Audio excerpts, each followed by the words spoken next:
basically see the cancer shrinking outside, and that will give an indication if the cancer would then shrink in the patient. And that's the future. Like, we're basically seeing the future now. Welcome to another podcast episode from Animal Free Science Advocacy. My name is Dana, and today I'm joined by someone very special. We have with us today Dr. Susi Seibt. Susi is a research scientist and passionate science communicator. She began studying microfluidics in Germany as an undergrad chemistry student, which eventually led to a PhD at the University of Melbourne and a love for STEM. She currently specialises in vascular biophysics, which is the development of devices that mimic human blood vessels for the purpose of drug development. She's also a self-proclaimed edutainer, teaching relevant scientific concepts in an engaging way that's easy to understand. When not at the laboratory or public speaking, you can find her posting content on her popular YouTube channel, Shilium. And if all this wasn't impressive enough, Susi is also a member of the Superstars of STEM program by Science and Technology Australia, aimed at increasing the visibility of women and non-binary people in science. We are so lucky to have her here with us today, where she will help us to understand about non-animal methodologies in research, or NAMs, and their place in Australian health and research. Susi, thank you so much for being here. Thank you so much for having me. I'm really excited about this. We have so many questions for you today, so let's get started.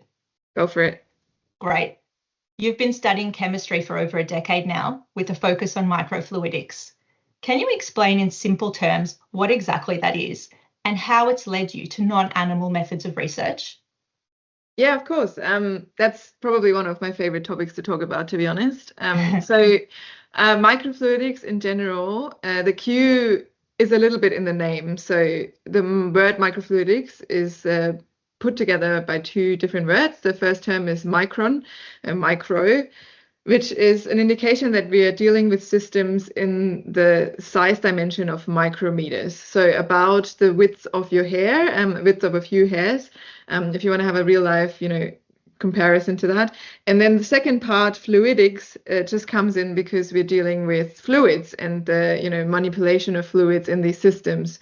So in the lab and in the experiments I used to do with it and still do, what it basically means is that we are making channel systems, so little devices that have channels on them in the size of micrometers, so size of your hairs or size of your blood vessels, and we push fluid through them. In my case now, more likely blood. In the terms of chemistry experiments, it can be, reagents, it can be your liquids that you prepare in the lab, and follow the reaction in these channel systems that have some very unique properties. And the nice thing about this is that the physics of the real world obviously still apply, but liquids in that size dimension experience some very cool fluid dynamic properties, and we use them mainly to look at reaction kinetics. In chemistry, very much like the reaction of synthesis, and now in biotech, more into the reaction of what would happen with drug molecules in our body. Right. And so how has this led you to the NAMs field? My career has been a little bit all over the place. It's been definitely not linear.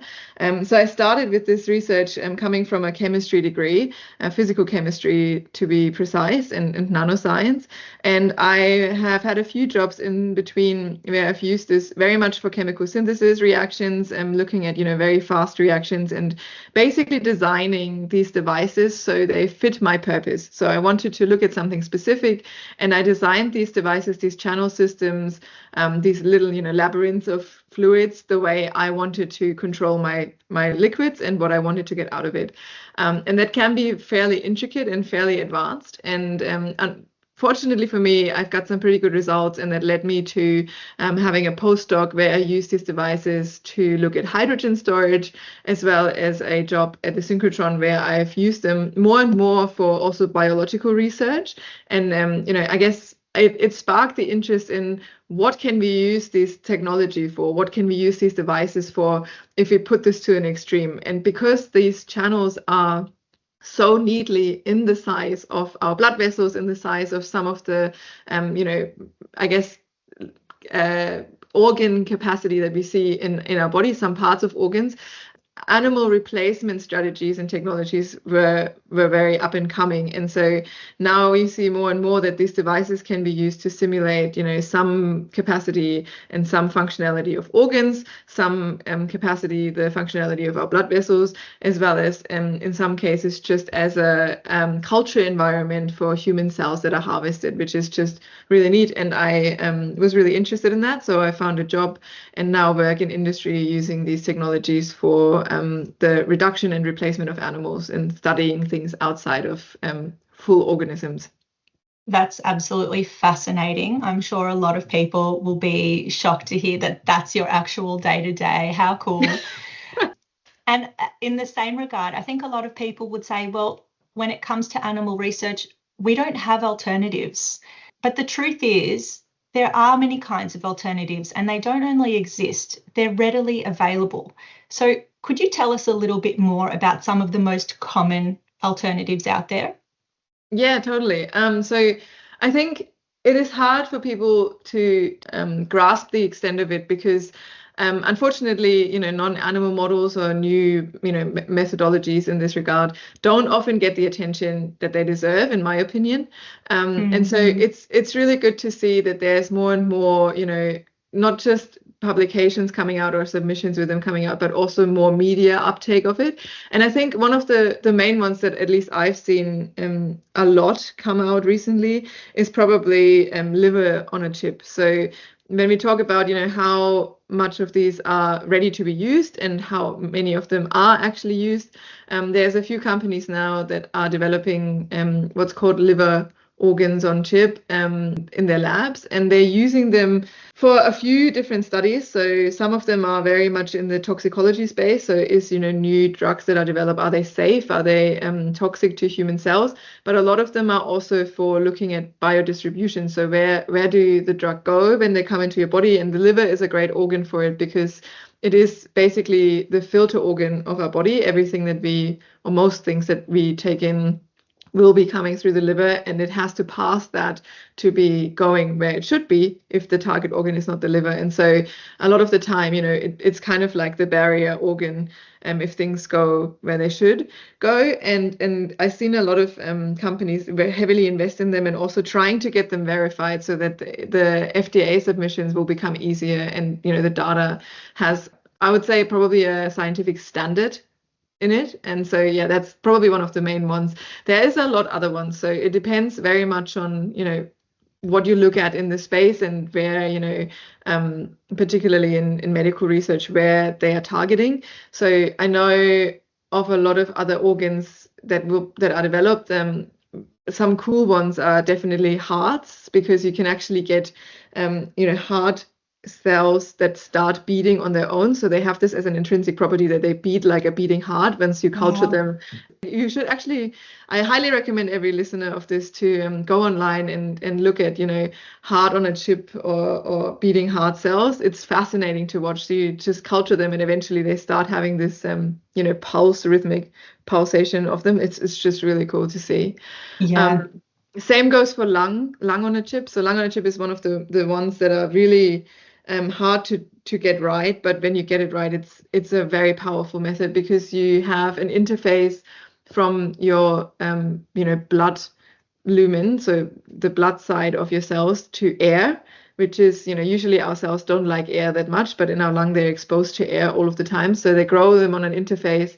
But these cells are only happy when they experience breathing motion, so you have to basically manipulate your chip to have other channels where you can suck out air and put air back in, so it extends the cells, it stretches a membrane where the cells grow on, and so these cells experience the breathing motions while they grow, and then you can perform experiments on them, which is just really fascinating to see, and very much replicating what happens in our body, and there's probably some of the very advanced versions that are more and more getting used for submissions, but also just for research and verification purposes. Yeah, that's so cool. So we've got microfluidics and organs on a chip, which for those who are listening who may not be so aware, essentially, and correct me if I'm wrong, Susie, but we've got a replica or like a mini version of an organ on a little plastic chip which is supposed to function as we would expect it to within the body. Yeah, in parts. So it's a very simplified version of that. Yes. But you are right to a degree. So what we try to do is replicate organ functionality as much as we possibly can on, these little, I would say plastic, but most of the time they're built up of some form of silicone devices. On these chips. And a lot of it, if we picture it that way from the words we're describing it, it's never going to be a full organ functionality, but we're trying to get as close to the organ functionality that we need to see, replicating that on these devices, yes. Okay. And then I guess people listening, they might be skeptical about chips and plastics as a reliable research tool. How effective really are they, and what sort of results have we seen from them? I totally understand that point, and to be honest, rightly so. So, congrats to everybody who's having a lot of questions about this and is very skeptical. That is a sign of not just trusting and believing everything that someone is telling us about what we could be doing. And we are also going about this research and development with a very skeptical eye, and we also do ask the questions, how effective are they really, and what can we see from them? And I think this is a very good question to ask, and it's a very difficult task to achieve because, as I mentioned before, a lot of these chips, a lot of these devices only replicate a part of an organ. It's a very small area and a very small, simplistic part of organ functionality that we can reproduce and we can see reliably. And in a way that is, the positive, that's their strength as much as it is their drawback. You will probably never get the full functionality of an organ in a full organism as you would get in a human or in an animal equivalent. But by stripping these systems down to the bare bones of what you would need to get reliable data readouts, you make your life a lot easier because you can strip away a lot of the complexity that come with full organisms, full, human bodies, full animal bodies. And you can focus on the things that are important for the task at hand. And in a drug development pipeline, they can be very difficult and very hidden at some points. And if you think about it in an equivalent to an animal model, once you have the full organ harvested, you have to deal with all parts of this, and it can be very convoluted. And so having a model that is, stripping it down to the minimum requirements and having cleaner readouts can be of benefit. From a point of, how effective they are, it depends on the organ that we're looking at. It depends on the system. But the nice thing about it is that you can make them very bespoke to exactly the information that you are after, and then you can get very reliable data sets that show a certain type of readout, which is just really, really great to see. Unfortunately, we are very early on the adaptive state of using them for submissions and in the whole drug development pipeline. So there is a little bit of an element of stay tuned and watch this space about what the results will really look like. And I think a lot of them is in comparison to animal models and then translatability into humans. And I think that is where the really exciting part is happening at the moment. And what the FDA is also after is that currently we are looking at animals as a proxy for humans to give us an indication what kind of dose and what kind of efficacy and efficiency of a drug we would expect in a human, apart from the fact of testing if it's safe or not. We see that the translatability of that is very low, and everyone knows the numbers of that, which is just really shocking. And so I am very keen to see, and the data is yet to be proven, how much better these humanized organ-on-chip models will translate into actual humans compared to animals. That is going to be really interesting to see. Yeah. And for those that do argue that you need the whole living organism to give us accurate data on drug safety or disease, is there a way that NAM's microfluidics, organ-on-a-chip technology is responding to this challenge? Is that a focus of the research? It is a focus of the whole space, but it will be challenging to do that. Not going to lie. So there is, designs out there. There's already, work out there where you basically simulate what we call a human on a chip. So you make different versions of these organs on a chip, a lot of them very intricate and very high level and very detailed. So to basically provide as much organ functionality as you possibly can pack on one of these devices that's like the size of an SD card or equivalent. And then you basically put them in a row. So you send your new drug in your drug cocktail basically through one of these organs at a time. So you can start it, say you have a drug that is taken by an inhaler. So you can put it through a lung on a chip, and it will probably go, from there into your bloodstream. So it would go into the blood side and then go to a liver, a kidney, maybe even a gut. It depends on where it's supposed to go, to the heart, to, vasculature. So you see if it has an effect on your blood vessels on the way, all the way to, bone marrow or your brain. So to speak, if it needs to go to the brain, if it can pass the blood-brain barrier. And you can basically simulate, the pathway it would go in a human by just having multiple of these organs set in a row, like an electric circuit almost.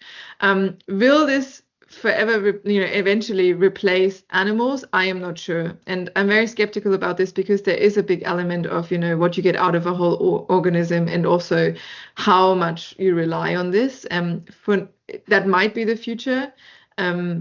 It will take, if we ever get there, it will take a really, really long time because we were just so heavily relying on animals that it is a very, very difficult space to convince people to completely replace this by this. There is a lot of work done in this space, and I really love to see it. First and foremost, to just reduce the amount of animals we need, and to just replace some of the animal models we have with something that might be translating better into humans. So there's a lot of hope on it, but for anyone who has big dreams, the quest is to replace animals, but the way to do this 100% is very, very long, if not impossible. This episode is made possible by animal-free science advocacy supporters. If you would like to help support the podcast, go to animalfreescienceadvocacy.org.au.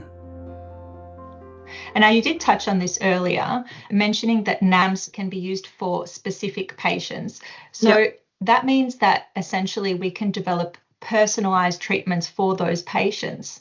Could you tell us a little bit more about this and how accessible it is to people in Australia? Yeah, 100%. That's one of the coolest bits about this whole technology, I'd say, apart from, obviously reproducing human organ functionality outside of the human body. Yeah. But the coolest thing about this is, so to build these systems up, you have to obviously involve human cells, and we use often human primary cells, which means we get some form of human donor who either has a disease, is deceased, or so dead, or just donates parts of organs from a surgery, or just from, in our case, blood can be donated without any kind of interference with you much. And so we get, primary human cells to build up these models. Usually we do this just to reproduce, human organ functionality as a whole. The good thing about this is, though, that you can build also on the same technology platform things called tumoroids. So you can harvest human cells from specifically tumors in your body, or even, from diseased tissue. So if you sometimes have diseases like leaky gut syndrome or, cancer is a main one because they reproduce themselves so quickly. So you can harvest these cells, and a lot of the times biopsies are very standard procedures. So it's not even out of the ordinary to get these cells out of a patient. You can harvest them and then build up a replicate of that disease, of a cancer, of a tumor, of that diseased organ outside of that specific human. So if you have one patient with that condition, you can build up a cancer tumoroid outside of that human, which is exactly the same as inside. And there are actually clinical trials out there right now, clinical trials in Australia led by our lovely colleagues at WEHI, the Walter and Eliza Hall Institute, that recently, actually last week, made the news with a massive press release that they can build them they use colon cancer cells, and they can build these organoids, so they can build these little, cancer tumors outside of patients with their personalized cells, and then they can test treatment on them, and they can better predict if that treatment would have an effect in the patient, in that specific patient or not. And they also see early signs that they can also see dose dependency. So not only can they have a yes or no answer if they should give that person that treatment, but they can also see how effective, what kind of dose of that treatment would be on their cells. And you can, basically see the cancer shrinking outside, and that will give an indication if the cancer would then shrink in the patient. And that's the future. Like, we're basically seeing the future now happening right now, which is just incredible. That's truly amazing. That's essentially propelling outcomes for human health in ways that we've never seen before. It is the stepping stone to personalized medicines, and I always think, when I was younger, personalized medicines, where you get your little medical cocktail specific for your condition, was sci-fi. That was, stuff of TV shows and books that were a bit out there. And now we're making massive steps towards that.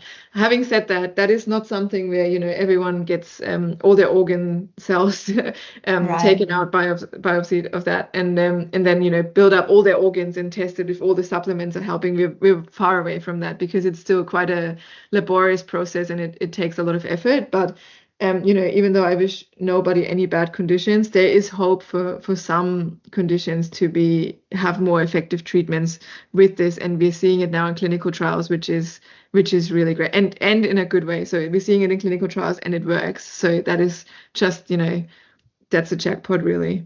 Yeah, that's absolutely phenomenal. What we're seeing essentially is that many of these NAMs are showing strong performance. They're often cheaper than the animal studies, and they avoid the ethical concerns that come with animal use. So with all of this in mind, why do you think investment in animal models continues? I think I say this with a very dreaded smile. Look, change is hard, and it takes a really long time. And particularly when it comes to human health, you have to give the people who make the regulations and who sit, on the approving side of things, the benefit of the doubt that they have to get convincing data and enough of it to make that call that can get into a human, and it is safe and efficacious. So there was, for a really long time, a reliance on animals, and we have done so many trials. There's a breadth of models available for many conditions. And because we didn't have anything better for a really long time, that is just what has been used to a very large extent. So there is just a wealth of data available on this that has shown, some translatability and efficacy in terms of, can this predict what happens in a human? Now, that will hopefully be one day replaced by what we are seeing with the non-animal field now, or, at least reduced in the meantime to a fair degree. But there's a lot more data needed before we can make decisions solely or even mainly based on the non-animal model data. And so far, we need to get systems verified, and we need to get systems showing reliable that they translate better into humans, as we've seen it now in the cancer space particularly. In the meantime, people are still suffering from really cruel diseases, and the drug development needs to go on. The show must go on. So we cannot just stop all animal trials and animal models in the benefit of high hopes for these non-animal technologies. There has to be an interim where this goes hand in hand and one informs the other. If a non-animal model can be used in a preclinical setting and already reduce the amount of animals because it gives you an indication what would be better, that would already help a great deal, reducing the amount of animals needed. And then, getting that to a minimum, and then moving on from that to indications how well that will translate into humans is the next step. But I think it slots in nicely before and after animal models. And for the moment, both of these things are needed, and both of these, technologies need investment still, just to get drugs earlier on the market. Like with the technology of everything in life, we see a massive spike in also new diseases that are really hard to treat. COVID gave us a bit of an indication how bad things can go. And, having these things go hand in hand will make drugs come onto the market quicker.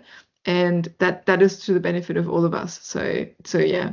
Yeah. And we've seen that in other countries around the world.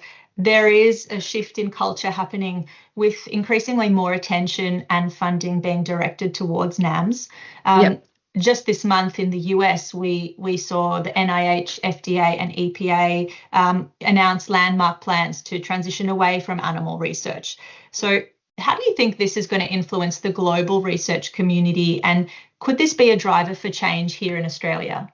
Oh, 100% will it be a driver. And like we see the influence of this already. I mean, we have conversations, at work and outside of work about this all of the time, because it was just such a big step and a great step forward to have the FDA come out and actually address this way and push for it.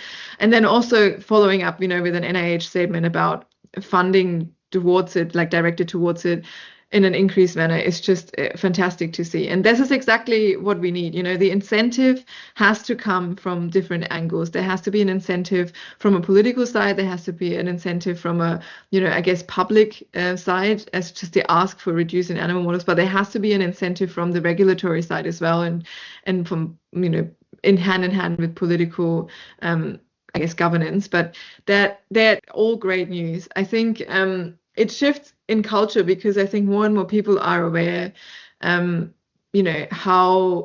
much we rely on animal research and how much that is ethically troubling them. And we all have opinions about this. It's a very controversial topic because we all are full of opinions and bias about this. But I also have to say, I know and work with a lot of people who have to work on animals on a daily basis, and it is a really tough job. So it's not like anyone wants to do this. This is nobody's dream job.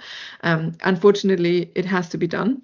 And so a regulatory body like the FDA come out and say we are actively, transitioning away from this and encouraging transition away from this is a great step and a great sign of trust into the power that technology can have. And I think that will influence global research community. It definitely influences the Australian one, although I would like to personally see the TGA follow suit, because the TGA basically just adopts a lot of the time what the FDA lays ahead of us, because the US is just a few steps ahead of us usually with this. And so I just like to see personally the TGA incentivize this a little bit more on Australian shores. Yeah, and you lead me right into my next question, because we saw at the Oz Biotech Conference in 2023, the TGA indicated to companies that they could come to them for advice on NAMs, but they haven't actively promoted this, and we haven't seen any companies take up their offer on this. So why do you think that is, and how can we try and turn this into real momentum? I think there's a lot to this.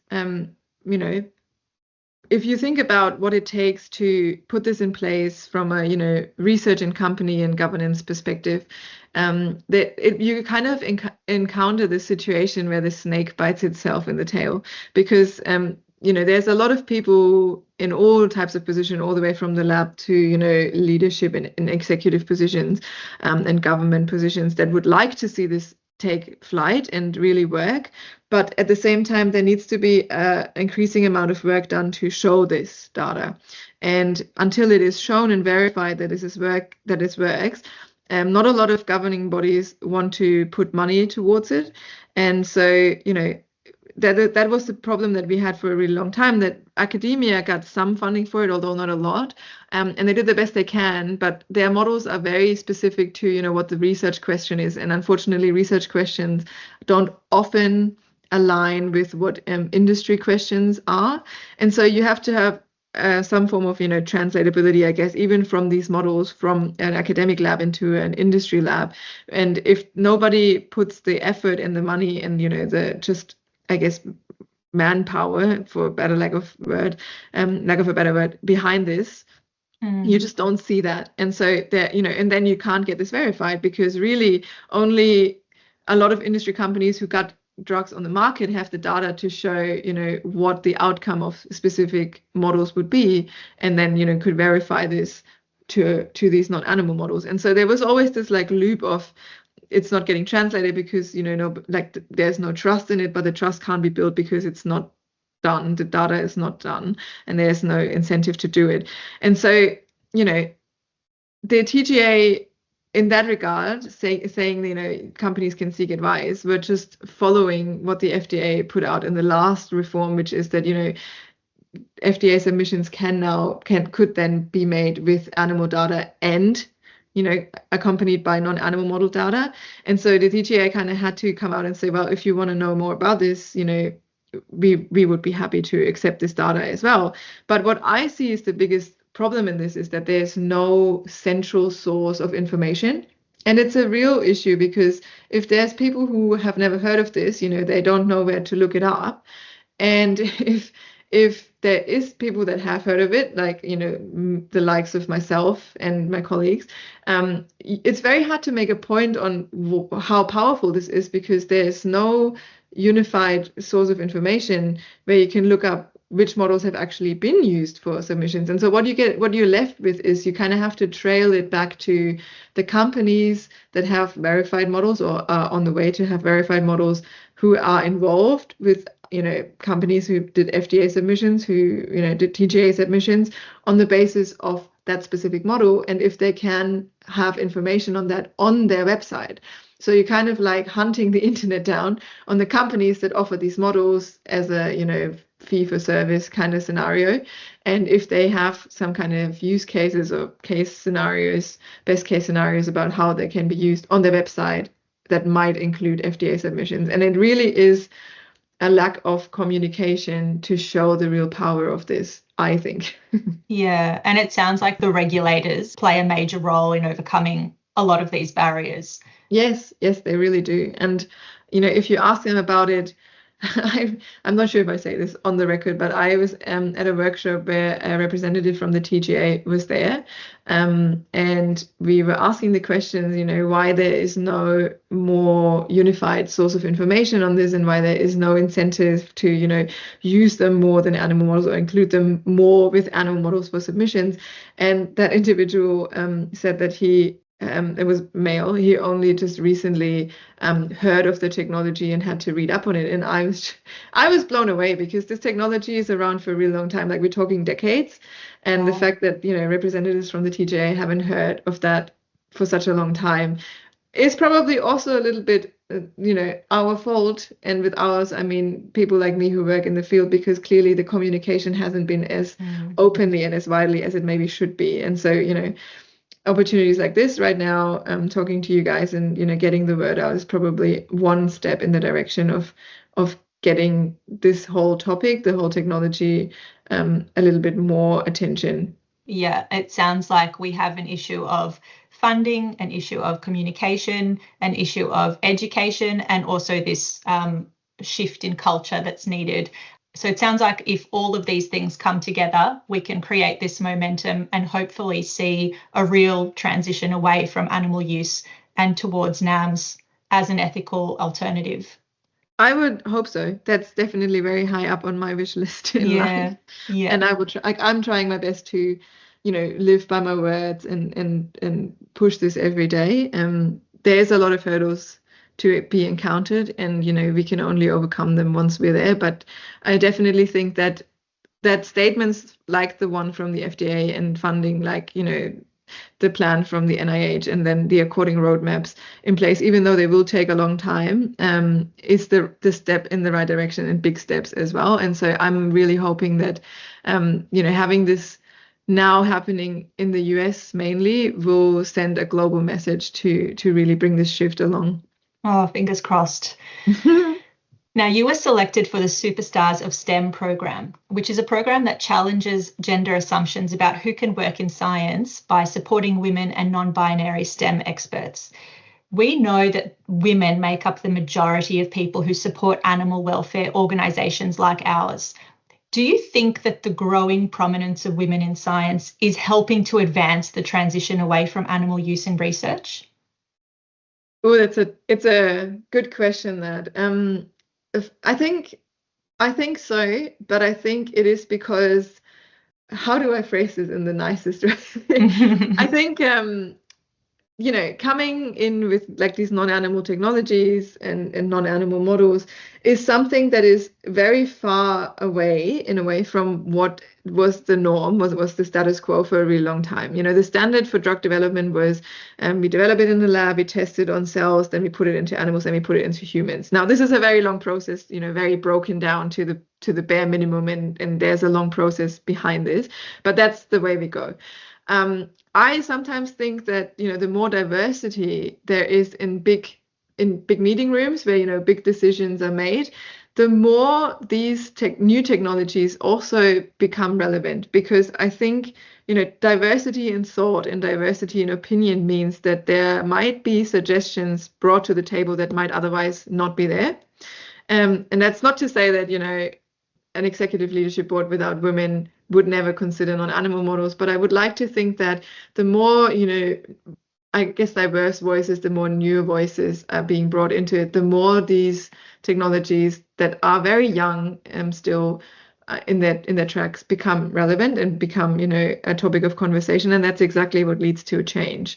What I also have to say is, in all of the, having a majority of females supporting this, but then I guess having a growing prominence of women in science, unfortunately, we still don't see this at every level. So while we have, more and more women in science, because we are now having equal opportunity in terms of degrees, at least to a point, we still don't show the same kind of representation in all leadership positions and in all, executive positions, and really in the rooms where these conversations are had and where these decisions are made. So what I would like to see, and I guess, Superstars of STEM is a fantastic program to support this, is to really support women in science on every level. And that is something that, is still a way away, much like the adoption of non-animal models, I guess. And so, in my opinion, that goes hand in hand, but I'm saying this from a place of I am a woman in STEM supporting a very new technology. Yes. So, that is in my personal interest as well. But yeah. Absolutely. Now, for our listeners who are intrigued and want to learn more about NAMS, where can they start, and how can AFSA help grow public interest in this area? That is a very good question, and I don't think I have the right answer to it. So while I personally promote a lot of the non-animal model space, as I said before, there is not a lot of combined resources and centralized resources out there. And I, in talking to you and your colleagues at AFSA, I would really like to see a little bit more of this. So I think a good address for Australians, at least, is institutions and organizations like the recently created NATNet, who are, so that's NATNET, who are, collecting quite a lot of resources in this space and are trying to, I guess, combine them and centralize them. There's a lot of good educational YouTube videos out there, my channel included, that brings it down to the basics for somebody who has maybe a more scientific interest in it. And obviously the FDA and TGA have their press releases. Generally, I think just following people in the field. So, I know of myself and quite a few others that have quite a big online presence, and really, speaking at length and in very public and broad terms about press releases in the area, like the recent one I mentioned from the Walter and Eliza Hall Institute, is probably the best source, because unfortunately at the moment it's still a very personalized approach to communicate this, but there are some great sources out there, and I'm doing my best to amplify them. So yeah, you can follow me and find it through that, or you can listen to me on radio every other week, because I'm on local radio here in Melbourne at 3RRR at Einstein a Go-Go, where we invite these people and talk about topics like non-animal models, amongst others, very regularly, which is just really exciting to see. Amazing. Susie, thank you so much for being with us. I've learned a lot. I'm sure our listeners did too. For any listeners who'd like to hear more from Susie, you can catch her over at her blog Shelium. That's www.shelium.net, and we'll make the link available in the show notes. And for more information on NAMS, head to the AFSA website, which is www.animalfreesci.org.au. Thanks for listening.